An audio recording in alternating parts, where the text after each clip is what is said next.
In the vast expanse of space where humanity had barely begun to stretch its reach, a mystery emerged, a signal, faint yet persistent, emanating from the edge of the Kuiper belt.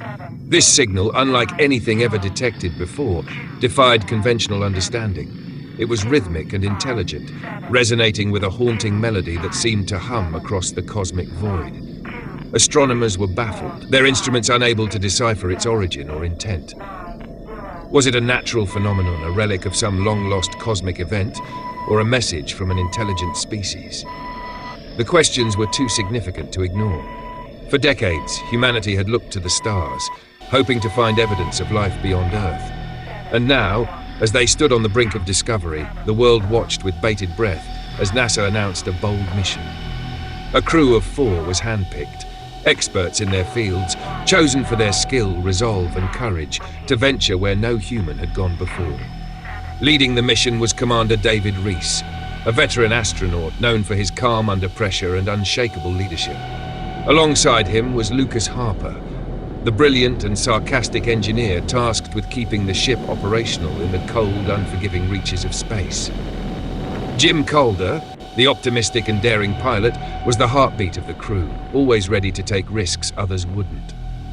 Finally, there was Dr. Sunita Williams, an astrophysicist whose groundbreaking research had uncovered the enigmatic signal in the first place. Together, they would board the state-of-the-art spacecraft Odyssey 1 and embark on a journey into the unknown. Their mission was clear: track the signal, study its source, and if possible, uncover its meaning. But as they crossed the threshold into the deep, uncharted territories of space, they had no way of knowing what awaited them. The signal was not just a mystery, it was a harbinger.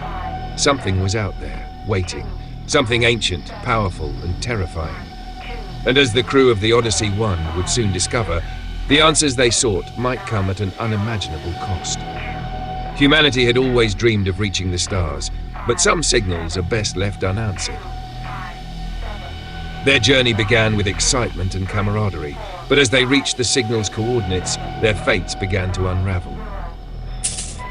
The signal originated from a peculiar object, a rotating obsidian black monolith adrift in the darkness. It pulsed faintly, emitting a low, rhythmic hum that seemed to resonate in their bones. "Dr. Williams, what do you make of this?" David asked as the monolith appeared on their ship's external cameras. Sunita furrowed her brow, scanning the data streaming onto her console. It's emitting energy signatures unlike anything we've seen, non-Earth origin for sure, but it's not a natural formation, it's engineered. Curiosity turned into duty. They maneuvered the ship closer and extended a mechanical arm to retrieve the monolith. The instant it was secured in the research bay, the Odyssey 1 shuddered violently. Lights flickered and an eerie vibration hummed through the ship. "What the hell was that?" Jim called from the cockpit, his usual cheer replaced with unease. Lucas sprinted to the reactor room, tools in hand. "Power fluctuations. I'll stabilize it." But nothing stayed stable for long.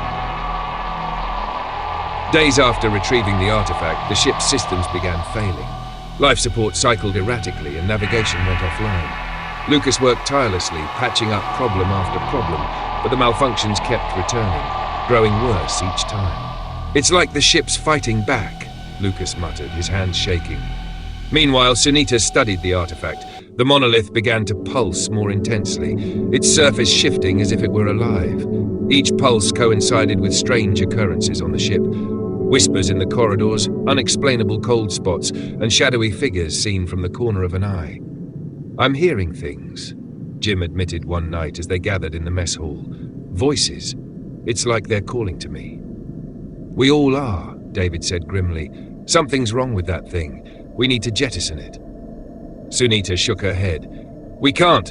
If this is a first contact situation, destroying it could be catastrophic. Catastrophic is what we're living right now," Lucas snapped. But before they could decide, the ship plunged into chaos. That night, Jim disappeared. One moment he was at the controls, running diagnostics. The next, he was gone. The only trace of him was his comm device, left on the floor of the cockpit, smeared with a black, viscous substance that pulsed faintly. "What is this?" Lucas asked, recoiling from the sight. "It's organic," Sunita said after a quick scan. "And it's not from Earth." David's jaw tightened. Seal the cockpit. No one goes in until we know what we're dealing with. But containment was impossible. The black substance spread, seeping through the walls like a living infection. With it came the shadows, amorphous figures that slithered along the corridors, whispering in alien tongues. Lucas was the next to fall. One moment, he was repairing the reactor. The next, his screams echoed through the ship. When David and Sunita arrived, all they found was his tool belt, abandoned near a puddle of black sludge. "They're picking us off one by one," David said, his voice breaking. "We have to stop this," Sunita said. "We have to understand it." In the research bay, Sunita made a breakthrough. The monolith wasn't just a signal beacon, it was a warning. Its creators had encoded their final desperate message into its core. Do not follow. They are coming. Before she could act on her discovery, the ship shuddered violently. The black substance surged toward the research bay, forming a towering, shadowy entity, a mass of writhing darkness with glowing, hollow eyes. "It's the signal." Sunita realized. It called them here. David grabbed a plasma torch. "I'll hold it off. You reverse that signal." "David, no," Sunita cried. "Someone has to survive to warn Earth," he said, his expression resolute. "That someone is you." As David charged the entity, Sunita worked frantically. The artifact pulsed erratically, resisting her attempts to deactivate it. Behind her, David's shouts and the entity's unearthly roars filled the room. With one final command, Sunita reversed the signal. The monolith emitted a blinding light and the shadows recoiled, shrieking in agony. When the light faded, the ship was silent. The shadows were gone, but so was David. Weeks later, Sunita was rescued by a passing Earth-bound freighter. She brought with her the dormant artifact and a grim warning. "They are out there," she told her rescuers, "and they're not done with us."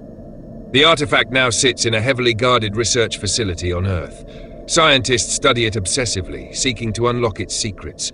But in the quiet hours of the night, some swear they hear faint whispers emanating from its cracked surface. Sunita, now a recluse, stares at the stars each night. She knows the truth. The signal had been sent. The void had answered. And one day, it will come again. 257. 257. 1, 2, 3, 4, 5, 6.